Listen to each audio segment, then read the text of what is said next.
Hi friends, இந்த வீடியோவில் ஒரு ஹெல்த்தி ஜூஸ் ரெசிபி எப்படி செய்வதுன்னும் அதனோட ஹெல்த் பெனிஃபிட்ஸ் பற்றியும் பார்க்கலாம் வாங்க. இப்போ இருக்க காலகட்டத்தில் பெரியவங்களும் சரி குழந்தைங்களும் சரி தரையில் உட்கார்ந்து ஒரு ஹெல்த்தியான ஃபுட்டை நல்லா சூ பண்ணி சாப்பிட்றதுக்கு யாருக்குமே டைம் இல்லை. ஏன்னா குழந்தைங்க எஜுகேஷனுக்காகவும் பெரியவங்க சம்பாதிக்கிறதுக்காகவும் ஓடிக்கிட்டே இருக்கும். அதுலேயும் குறிப்பாக ஒர்க்கிங் உமன் அவங்களோட குழந்தைங்களுக்காகவும் ஃபேமிலிக்காகவும் டைம் ஸ்பெண்ட் பண்ணுறதுனால அவங்களோட ஹெல்த்தை பற்றி அவங்க யோசிக்கிறதுக்கு டைம் இல்லை. இதனால் ஆஃப்டர் 40 அவங்க பாடியில் இம்யூனிட்டி லெவல் ரொம்ப லோ ஆகிடுது. பிளட்டில் ஹீமோக்ளோபின் லெவலும் ரொம்ப லோ ஆகிடுது.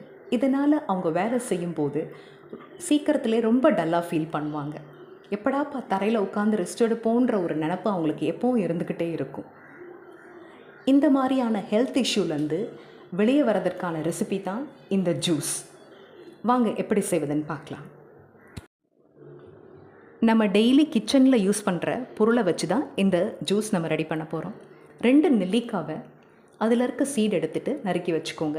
ஒரு கைப்பிடி அளவு கறிவேப்பிலை, கைப்பிடி அளவு கொத்தமல்லி, ஒரு லெமன், பிளாக் சால்ட் எல்லாத்தையும் மிக்ஸி ஜாரில் ஆட் பண்ணிவிட்டு அரைச்சிடுங்க.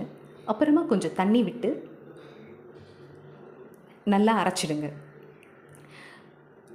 அதை ஒரு பாத்திரத்தில் வடிகட்டிக்கோங்க.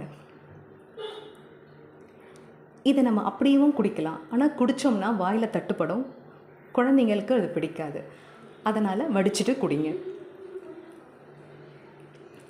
இதை வாரத்தில் 3 நாள் குடிக்கும்போது பிளட்டில் அயன் லெவல் இன்க்ரீஸ் ஆகும், இம்யூனிட்டி பூஸ்ட் ஆகும்.